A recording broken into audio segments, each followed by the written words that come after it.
வணக்கம். நம்ம சேனலுக்கு தொடர்ந்து ஆதரவளித்துக் கொண்டிருக்கும் நல்ல உள்ளங்களுக்கு நன்றி. அண்மை தகவலை கொடுத்துட்ருக்கோம், சப்ஸ்கிரைப் பண்ணி பாருங்கள். காலையில் நம்ம செந்தில் பாலாஜி பற்றி சொல்லியிருந்தோம். முதல்ல நம்ம தான் செய்தி போட்டோம்னு சொன்னோம். மேலும் ஒரு அப்டேட்டு, ஏன்னா கொஞ்சம் 1 மணியிலிருந்து இன்றைக்கி தலைமையகம், அதாவது டாஸ்மார்க் உடைய தலைமையகத்தில் இடி அலுவலகத்தை சுற்றி வளைத்த சிஆர்பிஎஃப் போலீஸ். இடி உள்ளே நுழைஞ்சிட்டாங்க. அதாவது உச்சநீதிமன்றத்தில் வழக்கு செந்தில் பாலாஜி இருக்கும்போது இவ்வளவு சம்பவங்களும் நடக்குது. இதை சாதாரணமாக நம்ம கடந்து போயிட முடியாது. இன்னும் குறிப்பாக பார்த்தீங்கன்னா, நேற்று தான் எடப்பாடி பழனிசாமி அவர்கள் பிஜேபியுடன் கூட்டணி அப்படிங்கிற மாதிரி ஒரு ரூட்டில் போகிறார். உடனே நடக்குது இந்த ரைடு. அதுவும் அமித்ஷா ஈஷா மையத்துக்கு வந்ததுக்கு பிறகு நடக்கக்கூடிய ரைடு. இந்த ரைடு முக்கியத்துவம் தான். ஒரு பக்கம் டாஸ்மார்க்கில் இருக்கக்கூடிய 4வது ஃப்ளோரை ஏன் தேர்ந்தெடுக்கிறாங்க? 4வது ஃப்ளோரில் அவ்வளோ என்ன ஆவணங்கள் இருக்கா? 4வது ஃப்ளோரில் இருப்பது என்ன? ஒரு பக்கம். இன்னொரு பக்கம் செந்தில் பாலாஜியை விசாரிக்க போகிறாங்களா? எதற்காக இந்த டாஸ்மார்க்கில் ரைடு? இன்னொரு பக்கம் பார்த்தீங்கன்னா, ஜெகத் ரட்சகனுக்கு சொந்தமான மது ஆலையில் ரைடு. இதெல்லாம் வச்சு கனெக்ட் பண்ணி பார்க்கும்போது, டாஸ்மார்க் ஏற்கனவே இந்த போக்குவரத்து தொழிலாளர்கள் மேட்டரில் செந்தில் பாலாஜிக்கு ஒரு லாக்கு போட்டாச்சு. இன்னொரு லாக்கு டாஸ்மார்க் மூலிமா. எப்படி? திமுக ஆட்சிக்கு வந்ததிலிருந்து டாஸ்மார்க் இந்த ஒப்பந்ததாரர்கள் யார் யாருக்கெல்லாம் டெண்டர் கோட் பண்ணாங்க, எவ்வளவு டெண்டர் கோட் பண்ணாங்க, அந்த டெண்டர் யாருக்கு எடுத்தாங்க, அந்த டெண்டர் எடுக்கக்கூடிய காலங்களில் இங்கே இருக்கக்கூடிய அமைச்சருக்கு தெரிஞ்சவங்களுக்கு யாராவதுக்கு ஒயிட்டில் அமௌண்ட்டு போச்சா, பிளாக்கில் வாங்கியிருக்காங்களா, எப்போ வாங்கினாங்க, எப்படி வாங்கினாங்க, எங்கே வாங்கினாங்க, இவ்வளோ விஷயங்கள் கணக்கில் எடுக்கப்படுது.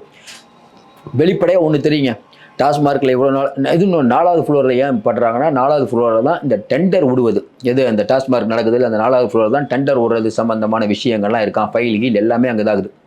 இந்த இடி எதிர்பார்க்கலையானா கண்டிப்பாக எதிர்பார்க்கல. ஏன்னா காலையில் ஒப்பந்ததாரர் வீட்டில் நடக்கும்போது சென்னையில் படை இருந்தது, இடி படை ஒன்று இருந்துச்சு. அது வெவ்வேறு ரூட்டில் போயிட்டு இருக்குன்னு தான் நினச்சாங்க. டாஸ்மார்க் அலுவலகத்தில் வரும்னு யாரும் நினைக்கல.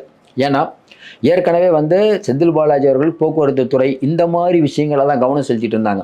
அவர் இடி முதல்ல அரெஸ்ட் பண்ணும் போதே அப்போ கூட டாஸ்மார்க் வரல. இப்போ டாஸ்மார்க் வரது விளைவாக இன்னொரு கேஸில் அவர் மாட்ட வைக்கிறதுக்கான வேலை.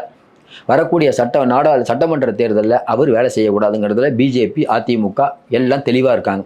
அப்போ எல்லாரும் ஒரு ரூட் போட்டு நம்ம சொல்லியிருந்தோம், வரக்கூடிய தேர்தலில் கண்டிப்பாக ஒரு 4-5 விக்கெட்டை ஃப்ரீஸ் பண்ணுங்கிறது பிஜேபியோட எண்ணம். அதை ரொம்ப தெளிவாக இன்றைக்கி எக்ஸிக்யூட் பண்ணியிருக்காங்க. இதில் அதிமுகவுக்கு லாபம். அதிமுக அவரோட கூட்டணி பேசும்போதே சொல்லியிருப்பாங்க, செந்தில் பாலாஜி லாக் பண்ணுங்கள், இந்தந்த இடத்த பிடிங்க, அவர் ஆஃப் ஆயிடுவார், அவர் கொஞ்சம் கொங்கு மண்டலத்தில் அச்சுறுத்தலாக இருக்கார். கரெக்ட். 1+1 2 அவ்வளோதான். இப்போ அடுத்து என்ன நடக்கும்? பிஜேபி நினைத்தால் எதுவும் நடக்கும். அவ்வளோதான் நம்ம ஒரே வார்த்தையில் சொல்லுவோம். அவங்க நினச்சா என்ன வேணால் பண்ணுவாங்க சார். இந்தியாவே அவங்களுக்கு நியாயம் தர்மம்லாம் பார்க்கவே மாட்டாங்க, அடிச்சு தூக்கிட்டு போயிட்டே இருப்பாங்க. இவ்வளோ நாள் தெரியாதா அவங்களுக்கு? இன்னொன்று நம்ம கேட்குறோம், டாஸ்மார்க் செந்தில் பாலாஜி இருக்கும்போது செக் பண்ணுறீங்களே, ஏன் எடப்பாடி பழனிசாமி 4 வருஷம் இருந்தாலும் அப்போ ஏன் செக் பண்ணல? நியாயமாக பேசணும். அதிமுக அப்படிங்கிற ஒரு கட்சி இன்றைக்கி திமுகவுக்கு எதிராக வலுவாக நிற்குதானா? நிற்குது. ஆனால் அதற்காக அதிமுக கடந்த காலங்களில் தப்பு பண்ணதெல்லாம் நம்ம இல்லைன்னு மறுத்துட்டுலாம் பேசக்கூடாது. கரெக்டாக என்ன செந்தில் பாலாஜி அவர்கள் மேலே கை வைக்கிறீங்க?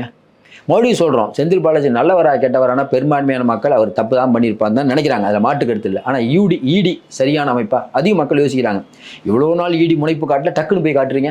இப்போ எப்படி இப்போ நம்ம கேட்குறோம்ல, செந்தில் பாலாஜிக்கு டாஸ்மார்க் உடனே கை வைக்கிறீங்க, எடப்பாடி மட்டும் இருந்தார், அவரை ஏன் கை வைக்கல? ஒருத்தர் தப்பு பண்ணுறவரை போய் கை வைக்க போனால் அவரை ஏன் கை வைக்கல நம்மளே கேட்குறோம். அதான் மனுஷனுடைய இயற்கை. ஆனால் நம்ம என்ன சொல்கிறோம், எல்லாத்துக்குமே நடவடிக்கை எடுங்க, ஒருத்தருக்கு மட்டும் நடவடிக்கை எடுக்கிறது தப்பான விஷயம் இல்லையா? அப்போ இன்றைக்கி பிஜேபி ஒரு முடிவு பண்ணிடுச்சு, திமுகவை இன்னும் 1 வருஷம் ரொம்ப வச்சு செய்யணும்பாங்களா அந்த மாதிரி. இது அதிமுக திமுக எல்லாத்துக்கும் பலன் அளிக்கக்கூடிய செய்தி. நம்ம என்ன பண்ணுறோம், அவங்கள கட்சியை நொறுக்கணும். இப்போ அடுத்து என்ன நடக்கும்? டாஸ்மார்க்கில் நிறைய ஆவணங்கள் கைப்பற்றப்பட்டது. இந்த ஆவணங்கள் கைப்பற்றதன் அடிப்படையில் செந்தில் பாலாஜியை விசாரிக்க வேண்டும். 1. செந்தில் பாலாஜியோடைய விஷயம் ஏற்கனவே உச்சநீதிமன்றத்தில் அவர் அமைச்சராக தொடராரா இல்லையாங்கிற கேள்வியை கேட்டாங்க. இன்னொரு வழக்கில் கைது செய்யப்பட்டு இன்னொரு இடி விசாரணை நடந்தால் அது ஒரு கேஸ் ஆகும். அது உச்சநீதிமன்றம் போகும்போது, ஐயா பாருங்க ஐயா, ஏற்கனவே நீங்கள் ஜாமீன் கொடுத்து உடனடியாக ஒரு பதவிக்கு வந்துட்டாரு, மறுபடியும் ஒரு பெரிய முறைகேடு, இப்பயும் நீங்கள் ஜாமீன் கொடுத்தீங்கன்னா ஒன்றும் நடக்காது யுவர் ஆனர், நாங்கள் அவரை விசாரிக்கிறோம் யுவர் ஆனர், நீதி சாகக்கூடாது யுவர் ஆனர்னு இடி கண்டிப்பாக போய் கேட்கும். எந்த இடி கொஞ்ச நாளாக செந்தில் பாலாஜி கிட்ட அப்படியே கண்டும் காணாமல் இருந்ததோ அந்த இடி வேகம் எடுத்து விட்டது. வேகம் எடுத்ததற்கு காரணம் என்னங்கிறது தெரியும், வரக்கூடிய தேர்தல். இங்கே யாரும் உத்தமர்கள் இல்லை, நீங்கள் அத்தனை பேரும் உத்தமர் தானா சொல்லுங்கள், அவ்வளோதான். உங்கள் ஆசை நெஞ்சை தொட்டு பார்த்து கொள்ளுங்கள். என்னன்னாங்க, திமுக ஆதரவாக பேசினா திமுக காரன் பார்ப்பாங்க, அதிமுக ஆதரவாக பேசினா அதிமுக ஆதரவாக பேசுவாங்க, இப்போ பார்ப்பாங்க. விஜய்க்கு ஆதரவாக பேசினா விஜய் பேசுகிறாங்க. நீங்கள் நடுநிலையாக பேசலாம்னு வச்சுக்கோங்களேன், அதற்குன்னு கொஞ்சம் ஆடியன்ஸ் இருக்க தான் செய்வாங்க. இப்போ நம்ம சொல்கிறோம் தெளிவாகவே, திமுக அப்படிங்கிறத இன்றைக்கி பிஜேபி பழி வாங்குதுன்னா கண்டிப்பாக பழி வாங்குது. அதுக்காக திமுக இருக்காங்களாம் யோக்கியங்களானா அதெல்லாம் சொல்ல முடியாது. ஆனால் என்னென்னா, கரெக்டாக இந்த நேரத்தில் வரும்போது அரசியல் காழ்ப்புணர்ச்சி தான், அதில் மாற்று கருத்து இல்லை.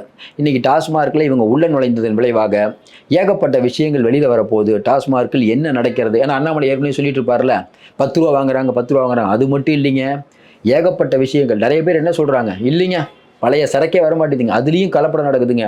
கலப்படம் எங்கே நடக்கிறது, இந்த சீலை யார் பிரிக்கிறா, சீலை பிரித்து எப்படி இது நடக்குது, பல்வேறு விஷயங்கள். ஒன்று, டாஸ்மார்க்கில் முறையாக வரக்கூடிய வருமானம், ஒரு நாளைக்கு 70 லட்சம் பேர் குடிக்கிறாங்கங்கிறாங்க. 70 லட்சம், குறைச்சா 70 லட்சம் × 100 கணக்கு போட்டுக்காங்க, ஒரு நாள் எவ்வளோ வருமானம்னு.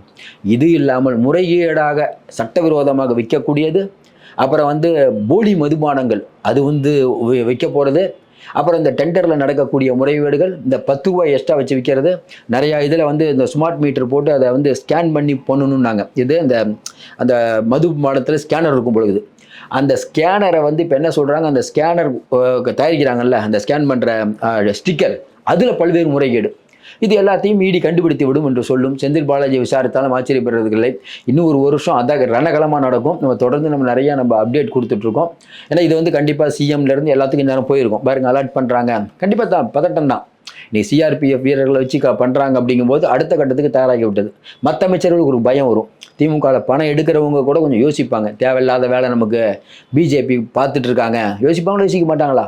அப்போ எல்லா விதமான அமைச்சர்களுக்கும் முன்னாள் மாண்புமிகுக்கும் பணத்தை வைத்திருக்கக்கூடிய எல்லாருக்கும் பார்த்துக்காங்க. அதிமுக கூட நாங்கள் கூட்டணிக்கு போக போகிறோம், அதிமுக பிரச்சனை இல்லை, இனிமேல் திமுகவுக்கு தான் பிரச்சனைங்கிறது சொல்லாமல் சொல்கிறது ஒன்றியம் அப்படின்னு நினைக்கலாம். நீதி வெல்லட்டும், நம்ம என்ன சொல்கிறது. மீண்டும் சந்திப்போம். நன்றி, வணக்கம்.